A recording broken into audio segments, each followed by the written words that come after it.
ओम नारायणाय परिपूर्णगुणार्णवाय विश्वोदयस्थितिलयोन्नियतिप्रदाय ज्ञानप्रदाय विबुधासुरसौख्यदुःख सत्कारणाय वितताय नमो नमस्ते। अभ्रमं भंगरहितं अजडं विमलं सदा आनन्दतीर्थमतुलं भजे तापत्रयापहं। भवति यदनुभावात् एडमूकोऽपि वाग्मिः जडमतिरपि जन्तुर्जायते प्रज्ञमौलिः। सकलवचनचेतो देवता भारती सा मम वचसि निधत्तां सन्निधिं मानते च। अस्मद्गुरुसमारम्भां टीकाकृत्पादमध्यगां श्रीमदाचार्यपर्यन्तां वन्दे गुरुपरम्परां। विद्यायां विबुधाचार्यं वेदज्ञानाब्धिचन्दिरं दुर्मतध्वान्तमार्ताण्डं सत्यध्यानमुनिं भजे। 50 सततं रामपूजकः श्रीसत्यप्रमोदगुरुराट् भासतां नो हृदम्बरे। बन्धुस्त्वं गुरुरिष्टदैवतमिति त्वत्पादपङ्केरुहं प्राप्तं मां परिपालयेति सततं याचे निबद्धाञ्जलिः। चित्तं मद्गुणदोषचिन्तनविदौ नूनं मनं मा कृताः। श्रीसत्यात्मगुरो त्वदङ्घ्रियुगलं हित्वा न मे सद्गतिः।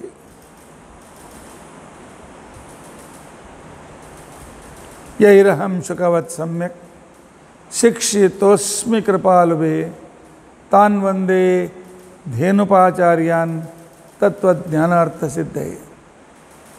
श्रीगुरुभ्यो नमः। हरिः ओम हरिः ओम हरिः ओम। स्वस्त्यस्तु अचेतसन्मङ्गलानि सन्तु।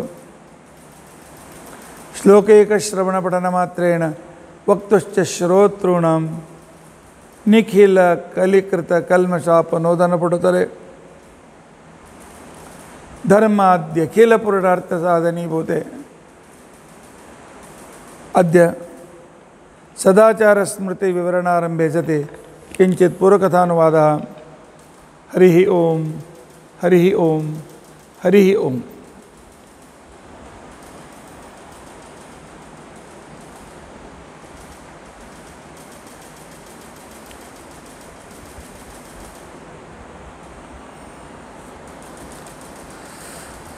कल हम प्राणायाम के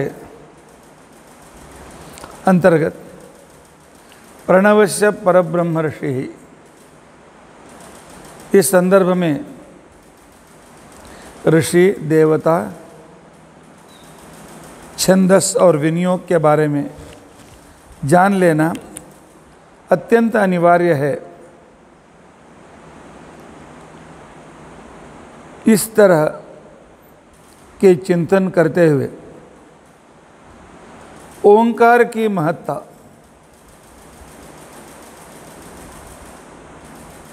भारत देश को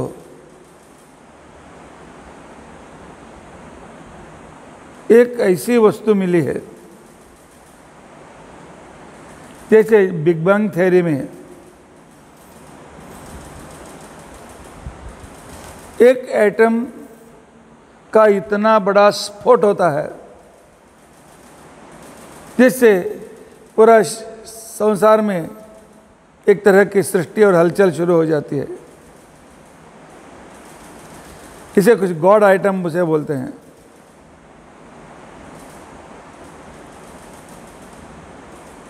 मंत्रों में एक गॉड आइटम है एटम। आइटम ने एटम सूक्ष्म अणु है ओम। वेदों में अत्यंत श्रेष्ठ मंत्र इस तरह कहा गया है यश्छंदसाम ऋषभः। इस तरह मैंने कल इसका विवरण किया। ओंकार से ही सभी वेद, ओंकार से ही सभी सृष्टि हुई, इसका वर्णन भी आपने सुना। अवधातु से हमारी रक्षा करने वाला मंत्र। उसी तरह तार, ऐसा इसका नाम भी है, जो हमारा तारण संसार से हमको तार देता है। इसका नाम प्रणव भी है। सभी इसी मंत्र को नमस्कार करके आश्रय लेते हैं, जो भी मोक्ष चाहते हैं।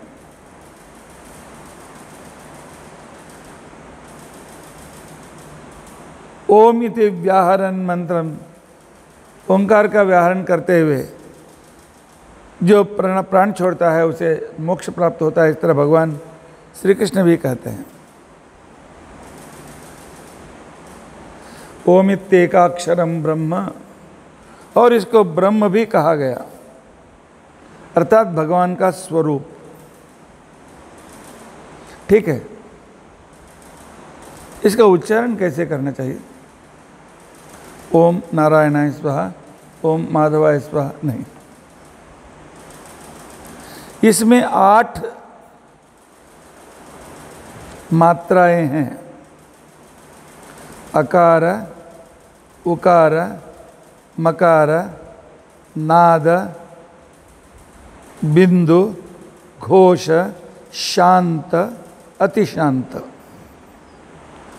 इसमें 8 मात्राएं हैं। 8 मात्राओं का उच्चारण होना चाहिए। ओम,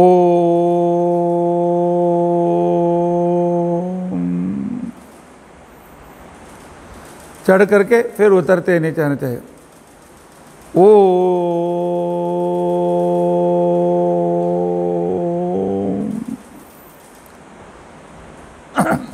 मेरा कंठ बैठ गया, उतना अच्छी तरह उतरना आ रहा है। ओ तक नीचे आने जाना चाहिए। लेकिन ओ बोलते थे मैं ओ ओ ओ ओ ओ ओ ओ, ऐसा नहीं। योग चूड़ामणि उपनिषद इसके बारे में बताता है। तैलधारामिवाच्छिन्नम, तेल की धारा कट नहीं होती है। उसी तरह ओ,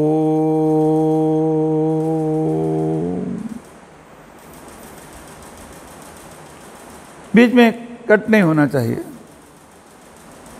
अथवा कंटिन्यूस घंटा बजाते हुए डन, उसका जो नाद निकलता है वो ओंकार का ही नाद रहता है। प्रणवश्च ध्वनिम तद्वत् तदग्रम ब्रह्मचोच्यते। इस तरह इसका उच्चारण करना चाहिए सुबह उठ करके। हाथ मुंह धो करके जो भगवान का स्मरण इत्यादि करने करके एक प्रशांत जगह में जाकर बैठते, गार्डन में या अपने टेरेस के ऊपर शांत स्थल में बैठ करके प्रकृति के साथ ओम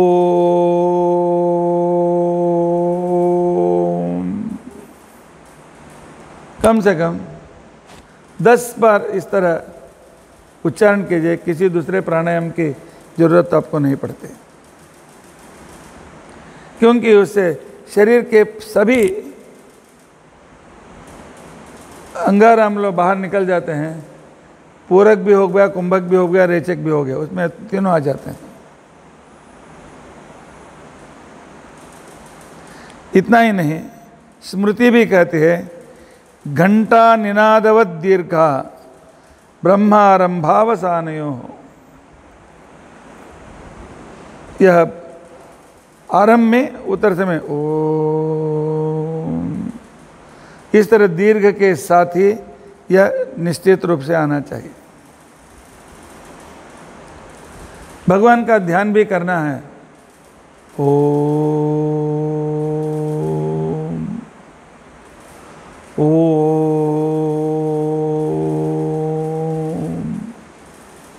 इस तरह उच्चारण करते रहना चाहिए। इस ओंकार से की इंपॉर्टेंस क्यों है? कल मैंने बताया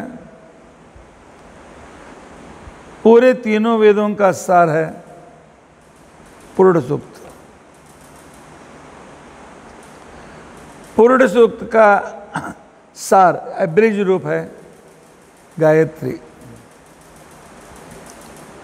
तत्सवितुर्वरेण्यं भर्गो देवस्य धीमहि धियो यो न प्रचोदयात्। और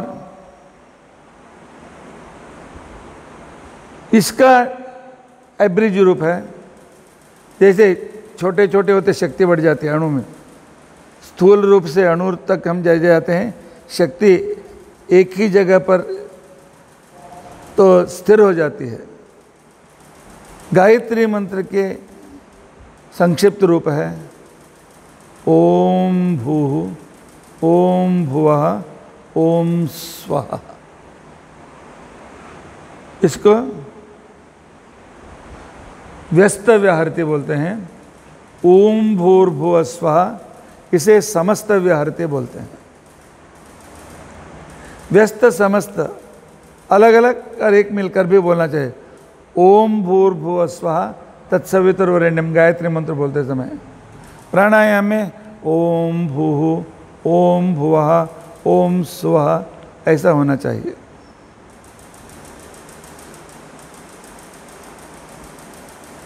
ये भू के जब उच्चारण हम करते हैं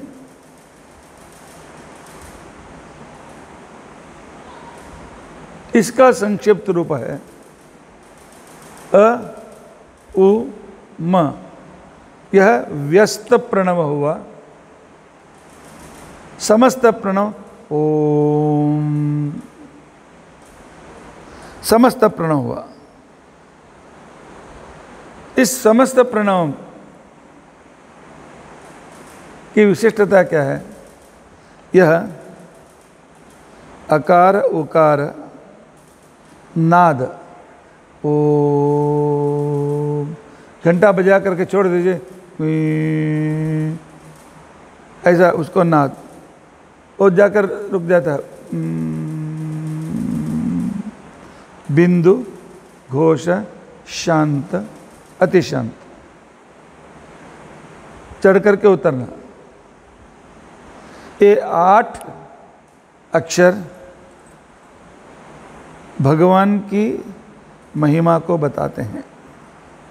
भगवान की श्रेष्ठ महिमा है सृष्टि स्थिति लय नियमन ज्ञान अज्ञान बंध मोक्ष।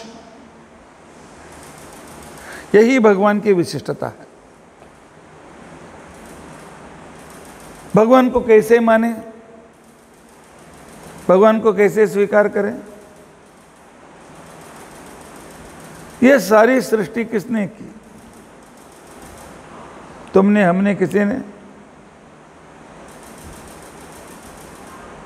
अपने आप होती तो हमेशा क्यों नहीं? कभी कभी सृष्टि विनाश हो जाती है, सुनामी आ जाते हैं, महापुर आ जाते हैं, और कुछ ऐसे हो जाते हैं। कोरोना आ गया, अनेक लोग, सृष्टि का प्रलय का चल रहा है। अपने आप होता है तो इस तरह नहीं होना चाहिए।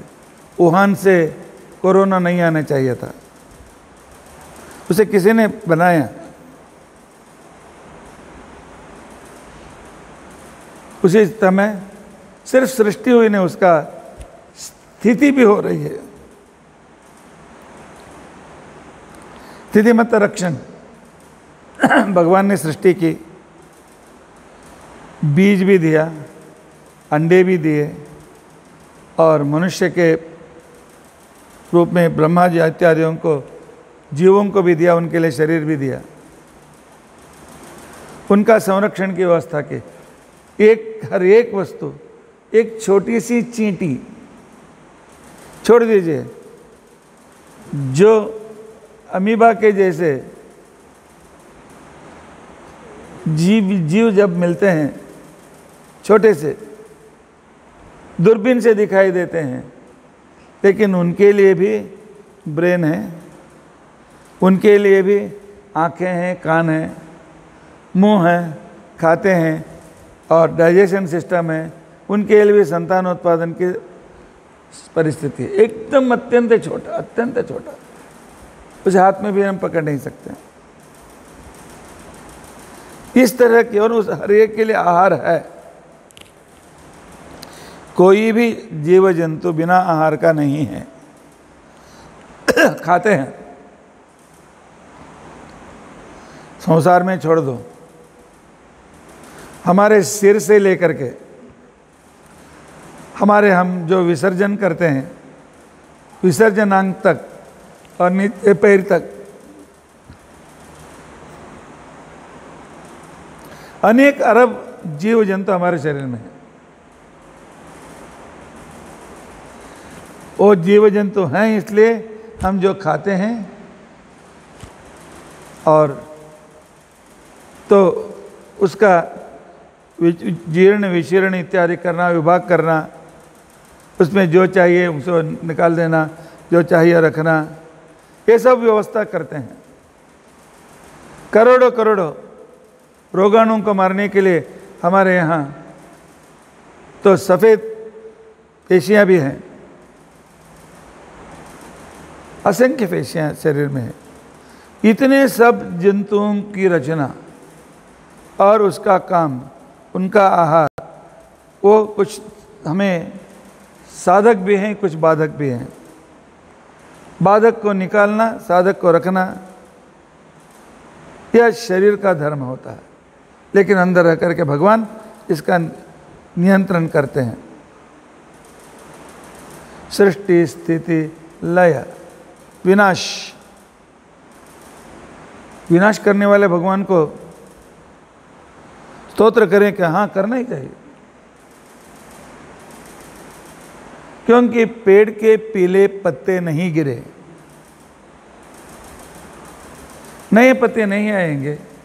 नए पत्ते नहीं आएंगे तो नए फूल नहीं, नया फल नहीं, बस वह पेड़ मर जाता है। जैसे केले का पेड़, केले के पेड़ एक ही बार फल देता है, बाद में अपने बीज से नया झाड़ उत्पन्न करके वो मर जाता है। लेकिन भगवान लय को भी रखा है। हमारे शरीर में अनेक रक्त के कण उत्पन्न होते हैं, ऑक्सीजन देते हैं, हमें अनुकूलता कर देते हैं, वे मरते हैं, फिर नए रक्त कण उत्पन्न होते हैं। यही शरीर के रक्तकण, पहले रक्तकण का काम जो हो गया, वे नहीं मरे, वहीं पर 1 के 2, 2 के 4 जैसे बढ़ते गए, डॉक्टर कहते हैं कि ब्लड कैंसर हो चुका है। सृष्टि, स्थिति, लय एक क्रम चक्र चालू रहना चाहिए। इस चक्र को कंटिन्यू किसने रखा? भगवान ही रखते हैं। नियमन, कंट्रोल, ये संपूर्ण इंफ्रास्ट्रक्चर को व्यवस्थित रूप से उन्हें रखा है। आकाश में सूर्यमंडल है, चंद्रमंडल है, बुधमंडल है, गुरुमंडल है, शुक्रमंडल है। कभी एक मंडल जा करके दूसरे मंडल को टक्कर मारा, एक्सीडेंट हो गया, पेपर में आया है। असंख्य असंख्य तारे हैं, नक्षत्र हैं। ऐसे नक्षत्र हैं जिन नक्षत्रों का प्रकाश अभी तक पृथ्वी तक, करोड़ों साल से अभी तक पृथ्वी तक नहीं आई है, आ रही है, इतने दूर हैं। इन सब इंफ्रास्ट्रक्चर को अच्छी तरह से कंट्रोल, नियमन कौन कर रहा है? ग्रेविटेशन फोर्स, पृथ्वी के लिए भी ग्रेविटेशन फोर्स है, दूसरे वृक्षों का अपने अपने ग्रेविटेशन फोर्स के एरिया में सब ग्रह हैं। वह सब कंट्रोल कौन कर रहा है? और उसके बाद आकार सृष्टि बताती है, उ स्थिति बताती है, और म प्रलय या लय बताता है। नाद इंफ्रास्ट्रक्चर का कंट्रोल बताता है, बिंदु ज्ञान को बताता है। हमें ज्ञान होता है। भगवान ने हमारे शरीर में ज्ञानेंद्रियों को रखा है।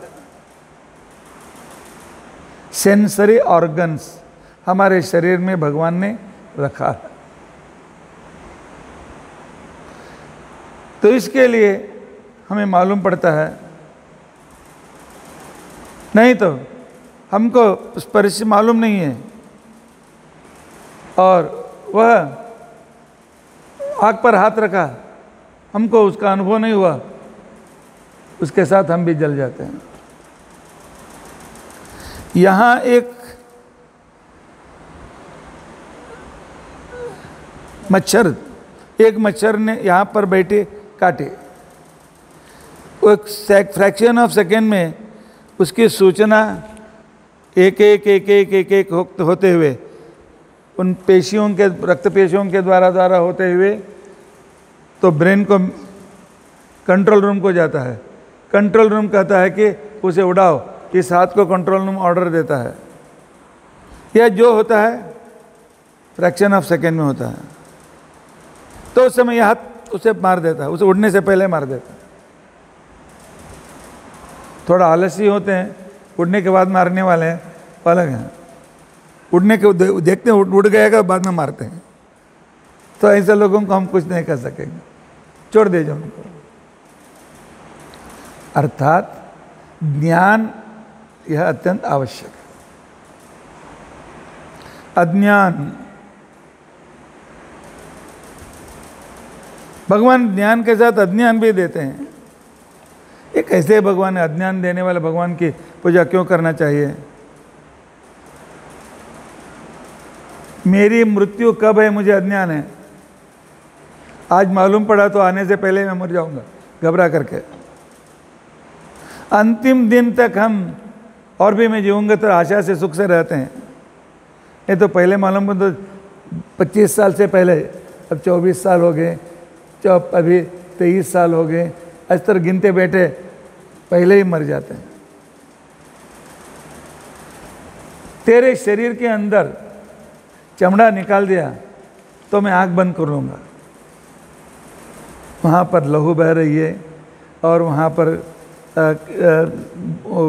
अनेक तरह के रक्त के साथ जो पीऊ भी है, वो भी है और मल भी है, वो दूसरे हैं। जुगुप्सा भगवान को ज्ञान दिया है, इसलिए सामने वाले को ये कितना सुंदर है। पति के शरीर में जो भी दिखाई दे रहा है, पत्नी के शरीर में अंदर चमड़े के अंदर जो भी है दिखाई देने लगा, दोनों एक एक मील दूर भाग जाते हैं, नजदीक आते ही नहीं। यह अज्ञान भगवान हमको दिया है, विस्मृति भी दी है। तुम्हारी जिंदगी में बचपन से अभी तक जितनी तुम दुख के कारण आ गए सब भूल जाते हैं। आगे कल के बारे में विचार करते हैं, ये पूरे याद हैं हमें। तो हम उतनी, उस दिन ऐसा हुआ, उस दिन उसने बोला था, इस दिन माँ ने मारा था, इस दिन उसने तिरस्कार किया था, उस दिन उसने चाय नहीं दिया था, उसने मुझे गाली दी थी, सब याद है। तो सिर चकरा जाएगा तो सीधा मेंटल हॉस्पिटल में हमें एडमिट किया जाता है, हम चिल्लाने लगते हैं। नहीं, भगवान ने अज्ञान दे करके हम पर बहुत बड़ा उपकार किया है।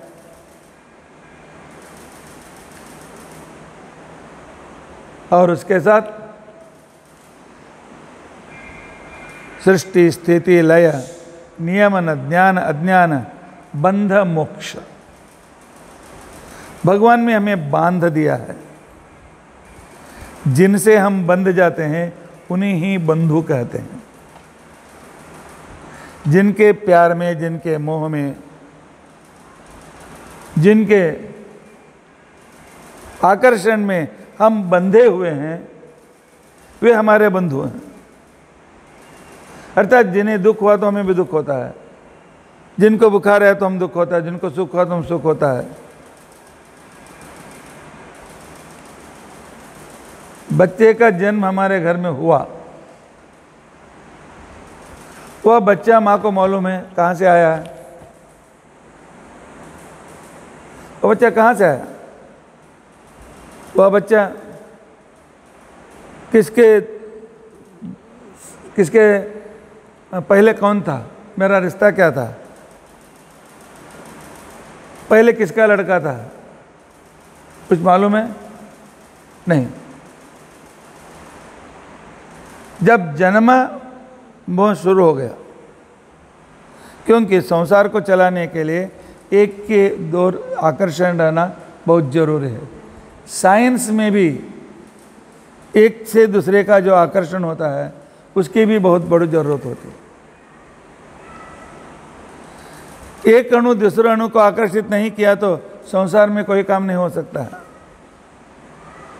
एक अणु से दूसरे अणु का, उसी तरह एक जीव से दूसरे जीव का जो बंध है, भगवान में उपकार करके इसलिए संसार चल रहा है। कल तक साकरपुड़ा नहीं हुआ था, 8-10 लड़कियों को देखा था, किसी लड़की को बुखार आया था, तुम्हें कुछ मालूम पड़ा था, आया होगा। साकरपुड़ा हो गया, दूसरे दिन मालूम पड़ा उसको बुखार, एडमिट किया है। फोन, क्या हुआ, कैसे हुआ, अरे साकरपुड़ा होते ही बंधन चालू हो गया। हाँ, क्या हेल्प करूं, किस ये डॉक्टर अच्छा नहीं, वो डॉक्टर अच्छा चला। उसके पहले कितनी बार बुखार है, उसने पूछा था क्या कभी, उस पति से पूछा था कभी कभी नहीं। भगवान बंध भी देते हैं, इससे मुक्त होने के लिए अवकाश भी देते हैं। इस बंधन से छोड़ते जाओ, छोड़ते जाओ, छोड़ते जाओ, और वही बंधन भगवान से लगाओ। भगवान से बंधन लगा करके हमें इस संसार के बंधन से मुक्त भी करते हैं। ये 8 क्रिया भगवान के अस्तित्व को मानने के लिए काफी है। ये 8 क्रिया कौन मिनिस्टर करता है मुझको बताओ। सृष्टि, स्थिति, लय, नियमन, ज्ञान, अज्ञान, बंध, मोक्ष। कौन डॉक्टर करता है, कौन साइंटिस्ट करता है, कौन प्रेसिडेंट करता है, किस देश के प्राइम मिनिस्टर करता है, कोई भी नहीं। भगवान नहीं चाहे, हम समर्थ हैं, और सबका सामर्थ्य अब कोरोना के सामने मालूम पड़ा ना भाई, हम सबसे समर्थ हैं, भगवान की जरूरत नहीं। ये नास्तिकवादी, जाओ कोरोना को कम करो। कोरोना ने सबको सिखा दिया तुमसे बढ़कर एक शक्ति है, उस शक्ति के अधीन तुम हो, उस प्रकृति नियमों का पालन करो, तुम्हारी इम्यूनिटी बढ़ाओ और आरोग्य से रहो। बिंदास रहोगे तो तुम्हारे शरीर की इम्यूनिटी कम हो गई, बस मर जाओ कोरोना से। यही भगवान का प्रकृति का नियम। इस भगवान की विशिष्टता को दिखाने के लिए दिखाने का मंत्र है ओम।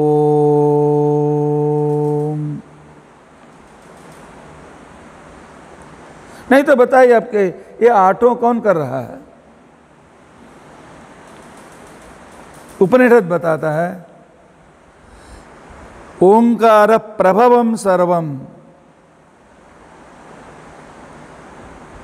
यह सब कुछ ओंकार से, ओंकार मतलब जड़ शब्द से नहीं, उस ओंकार वाच्य भगवान के द्वारा ही।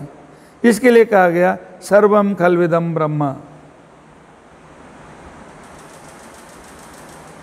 लेकिन इसका अर्थ भी करने वाला कहते पूरा संसारी ब्रह्मा है, कहने वाले कहते हैं संसारी ब्रह्मा नहीं है, सभी उस ब्रह्मा के अधीन है।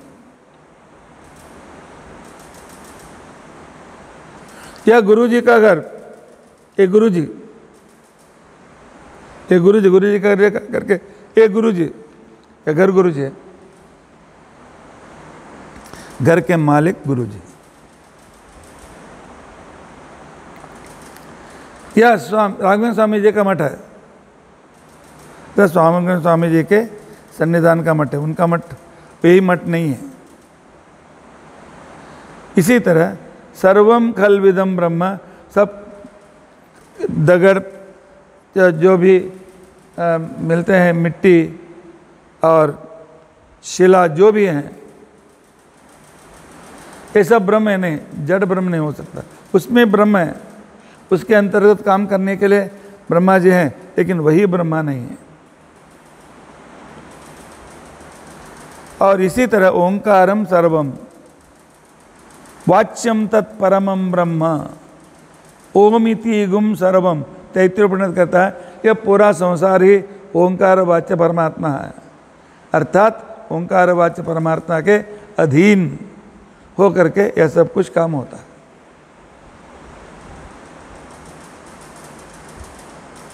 इसलिए कहा गया अयम आत्मा ब्रह्मा। इसकी विशेषता अकार उकार मकार। ओंकार की उपासना कैसी करनी चाहिए? उपासना का मतलब होता है उसके उपकार का स्मरण, यही ध्यान है। इसी को और भी एकाग्रता से करोगे वो उपासना हो जाएगी। भगवान की महिमाओं का चिंतन ही उपासना है। राम राम राम राम राम राम राम राम राम। सिर्फ राम राम कहते रहेंगे तो शक्ति बढ़ेगी, क्योंकि किसी शब्द को बार बार बोलेंगे तो इलेक्ट्रॉनिक शक्ति चालू हो जाती है, पर शक्ति बढ़ेगी नहीं। राम का ध्यान का मतलब क्या है? आंख बंद करो। दशरथ के लिए 60,000 तक बच्चे नहीं थे, तपस्या की, पुत्रकामेष्टि यज्ञ किया। उसके बाद वहाँ से एक पायस लेकर के यज्ञ दे दिया। दशरथ ने चारों पत्नियों को दी। शुरू से लेकर अंत तक जो राम का चिंतन है वही ध्यान होता है। बहुत लोग कहते हैं हमें ध्यान में एकाग्रता नहीं आती। तुम ध्यान कहाँ करते कहाँ हो? ध्यान करना का मतलब है कि जिस भगवान का ध्यान हम करते हैं उसकी महिमाओं को बार बार पुराणों से सुन करके उसकी याद करते रहना। एक विद्वान है, पूरा भागवत उसे याद है। वह आंख बंद करके भगवान के उस भागवत की याद करते हुए बैठा 7 दिन 8 दिन 10 दिन 11 दिन 15 दिन वैसे ही बैठ सकता है, क्योंकि पहले स्कंद से लेकर पूरा वह याद करते करते करते बैठा। बाहर का कुछ एकाग्रता नहीं रहती, बाहर का कोई विधान नहीं होता। जब हम प्रवचन दे रहे हैं, यहाँ हो क्या हो रहा है, वहाँ क्या हो रहा है, क्या उधर ध्यान देंगे तो अब क्या कहना वही भूल जाते हैं। नहीं, उपासना भी यही है। उपासना उपासना उपासनम तस्य भाव, उसकी कृति उसा उपासना, अर्थात भगवान के पास, अर्थात हृदय में रह में भगवान के ओर हमारे मन को लगा करके उस मन में भगवान ने क्या किया, इसका उपकार क्या है, उसका उपकार क्या है, उसका उपकार क्या है, उसका उपकार क्या है, और उसने क्या किया, उसने और क्या किया, उसने क्या किया, वही ध्यान करना। इसी को ध्यान बोलते हैं। लेकिन उस ध्यान के लिए पहले तुम्हें मालूम रहना चाहिए उसने क्या किया। नहीं तो हमारा समर्थ ध्यान में बैठेगा। राम जन्म लिया, जंगल को गया, शादी विश्वामित्र के पास गया, शादी किया, सीता का हरण हो गया, राम ढूंढा, उसको मारा, लेकर आया, बस ध्यान खत्म। इसके लिए शास्त्रों में कहा गया है ध्यानम निश्चित तत्वस्य। आजकल ध्यान के अनेक दुकान निकल चुके हैं। जहाँ भी देखो योग केंद्र, आपको एक दिन में हम तो पूरे ध्यान सिखा देंगे।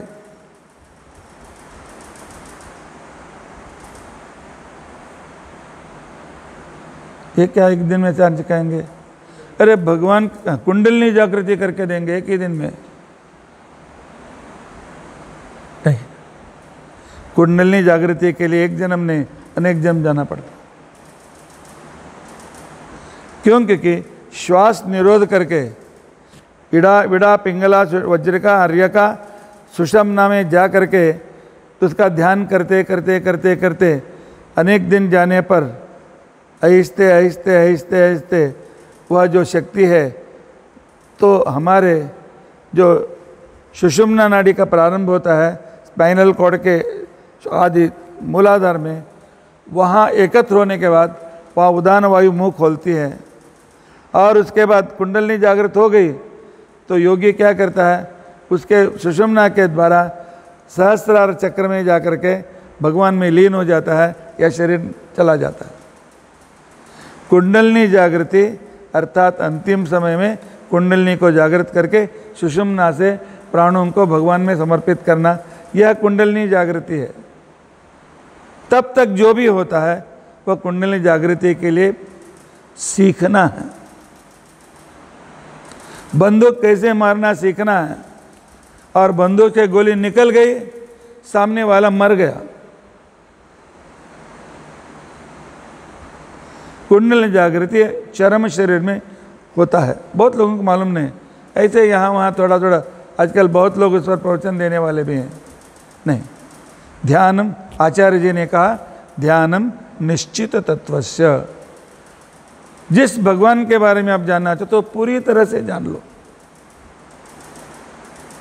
और उसके बाद उस भगवान के परिवार महालक्ष्मी उसके बारे में पूरी तरह से जान लो। जितने वेद हैं, जितने पुराण हैं, जितने उपनिषद है उसमें वर्णन आया है। उसके बाद सृष्टिकर्ता ब्रह्मा जी को, बाद में मनोनियामक शंकर जी के बारे में जान लो, इंद्र के बारे में जान लो, सभी देवताओं को उनकी क्रिया, उनमें रहकर क्रिया कराने वाले भगवान, उस भगवान के बारे, और उसी तरह उस भगवान ने उनको किस तरह अनुग्रह करता है, वे भगवान की स्तुति कैसे करते हैं, वे भगवान की महिमा क्या करते हैं। वह भगवान का नाम है विष्णु, और विष्णु का नाम है विष्णु। विष्णु को विश्व से ही शुरू करते हैं, विश्वम विष्णु षट्कारो। विश्व का उसकी महिमा क्या है, विष्णु की महिमा क्या है, हजार नाम क्यों, एक एक नाम से उसने क्या किया। चिंतन करने के लिए आप एक एक साल एक ही जगह पर बैठे हैं, तब रे हम सुनते हैं उस ऋषि तपस्या करते करते चींटियां उसके शरीर को खा गई, सिर्फ उसका स्केलेटन रहा, उसके ऊपर चींटियों ने मिट्टी का एक बना दिया जैसे सांप रहते हैं, वल्मीक बांध दिया उसके ऊपर, वारुड़ बांध दिया मराठी में बोलते हैं, वल्मीक बांध दिया।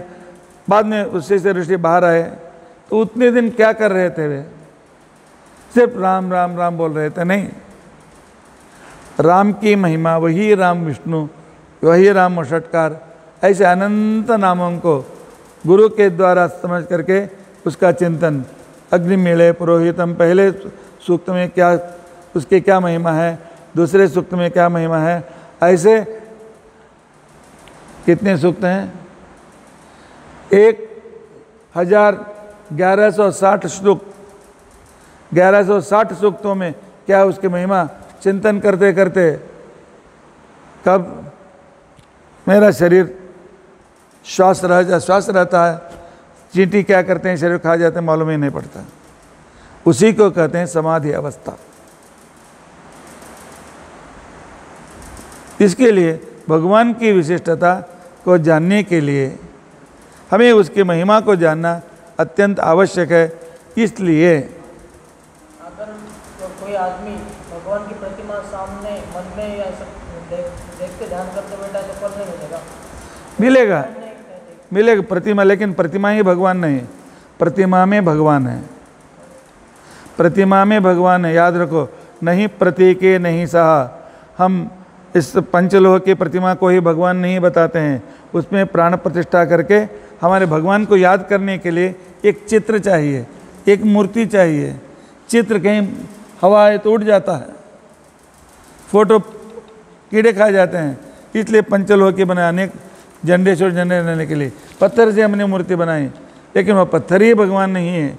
भगवान के उस समय बैठ करके भगवान इस रूप में आप इस मूर्ति के अंदर हैं, अंदर रह करके हम पर उपकार कर रहे हैं। आपका उपकार क्या क्या है, आपने हमें जन्म दिया, आपने हमें शरीर दिया, आपने इस शरीर में तो हार्ट रखा, किडनी रखी, तेल रखा, और शरीर के लिए रक्ताभिसरण करते रहे हैं, और ब्रेन रखा, उसके उपकार स्मरण करो। वही चिंतन है, वही ध्यान है। सिर्फ एक मूर्ति को कितने समय तक तुम मूर्ति की याद कर सकते हो? बोलो। कृष्ण की मूर्ति, आंख बंद करो, अभी बताओ कितने समय एकाग्र में बनते हो? नहीं, वो मूर्ति प्रैक्टिस होता है, मालूम है। आंख बंद किया, मूर्ति आंख में सामने आ गए, क्या मैं तपस्वी बन गया? नहीं, कृष्ण की मूर्ति तो पूरे श्री कृष्ण की महिमा, यही उपासना कहते हैं। इसलिए प्राणायाम में कहते समय हम में क्या करते हैं? प्रणवस्य परब्रह्म ऋषि, परब्रह्म परमात्मा विष्णु परमात्मा ही यह देवता है, उस देवता का चिंतन। और विशेष रूप से ओंकार हमें क्या बताता है? बहुत विषय बताते हैं, सृष्टि आदि इत्यादि। फिर भी मांडूक्य उपनिषद में मनुष्य के लिए 3 अवस्था रोज के लिए आवश्यकता है, और एक अवस्था ध्यान या मूर्छावस्था में है। हमारी जिंदगी कभी चाहे प्रारंभ होती है? हमारी जिंदगी प्रारंभ होती है जब हम जाग जाते हैं, तभी। जब हम नींद में हैं, कोमा में हैं, डॉक्टर कहता है उसको जाग आने दो, बाद में हम ट्रीटमेंट करेंगे। तब तो हम क्या नहीं करते, साल साल तक कोमा में पड़े हुए रहते हैं। उसके लिए हमको जाग देने वाला व्यक्ति है विश्व। पूरा दिन विश्व हमें पूरे अनेक तरह से काम कराता है। कराने के बाद हम थक जाते हैं, लेकिन चिंताएं बहुत है, जल्दी नींद नहीं आती है। उस समय विश्रांति देने के लिए भगवान हमें क्या करता है? सपना दिखाता है। सपने अच्छे भी होते हैं, बुरे भी होते हैं। हमारे पुण्य से अच्छे सपने पड़ते हैं, सुबह उठ करके हाँ कितना अच्छा हुआ। सुबह उठते ही तो समर्थ मेरे पास आकर के कहता है, गुरु जी कल आज सुबह सपना पड़ा, मुझे एक करोड़ की लॉटरी लग गई थी, और करोड़ के वो सभी बैंक वाले ने आकर करोड़ रुपयों का नोट दिया था, मैं हाथ में भरकर देख रहा था, लेकिन आपने उठाया मुझे, सब चला गया। लेकिन उस समय में भी उसने सुख तो पाया, जीव ने सुख पाया कि उस समय तक? वह सुख देने वाला कौन है? हम हैं क्या? आज ऐसा सपना पड़ना चाहिए, पड़ेगा क्या? उसको तेजस रूपी भगवान हमारे सपनों को दिखाते हैं। और सुबह उठने के बाद हाँ बहुत अच्छी नींद लगी, पूरी विश्रांति हो गई, मेरा थकावट पूरी चली गई। एतावंतम कालम अहम सुखम अस्वाप्सम, इतने समय तक सुख से सोया था। इस सुख की निद्रा देने वाला कौन है? ट्रैंक्विलाइजर नहीं, नींद की गोलियां नहीं। नींद की गोलियों से ब्रेन निष्क्रिय होता है, लेकिन शरीर को विश्रांति नहीं मिलती। इसके लिए जिनके ब्रेन में बहुत पीड़ा होती है, या किसको बहुत हाइपरटेंशन में रहते हैं, लोग क्या कहते हैं, सिर्फ नींद की गोली देते जाते हैं, ले लो सो जाओ, फिर नींद नहीं लगती, ले जाओ सो जाओ। नहीं, स्वाभाविक नींद से एक विश्रांति, उस समय भगवान अपने आलिंगन में रख करके हमें स्वाभाविक सुख देता है, उसे हम कहते हैं सुषुप्ति। अकारवाच्य विश्व हमें जगाता है, उकारवाच्य तेजस हमें सपना दिखाता है, मकारवाच्य प्राज्ञ हमें सुख की नींद देता है, और ध्यान में हम संसार को जब भूल जाते हैं वह तुरीय अवस्था है। नाद वाच्य भगवान अकार उकार मकार नाद, वह उसके लिए हमें प्रेरित करता है। इन तीनों की जो भगवान के एक मनुष्य के जिंदा रहने के लिए तीनों अत्यंत आवश्यक हैं, जागृति, सपना और नींद। और इसको भगवान किस तरह दिखाते हैं, उस समय भगवान कहाँ रहते हैं, उसमें भगवान किस रूप से हमें यह सुख देते हैं, वही भगवान इस प्रणव से अ उ म नाद से प्रतिपाद्य हैं। इसका विवरण हम मांडुक्य उपनिषद को सामने रख करके कल देखने की कोशिश करेंगे। उपनिषद क्या होता है थोड़ा परिचय ले लेंगे, क्योंकि भगवान मंडूक अर्थात वरुण ने तो मेढक का रूप लेकर के तो भगवान से प्रश्न पूछता है, तब भगवान अपनी महिमा दिखाते हैं, मेरे बिना तुम्हारी जिंदगी का आरंभ ही नहीं होता है, मेरी आवश्यकता सुबह उठने से पहले से ही शुरू हो जाती है। ये कैसे हमारे करते हैं, कुछ संक्षेप में कल हम देखने की कोशिश करेंगे। श्री कृष्णार्पणमस्तु।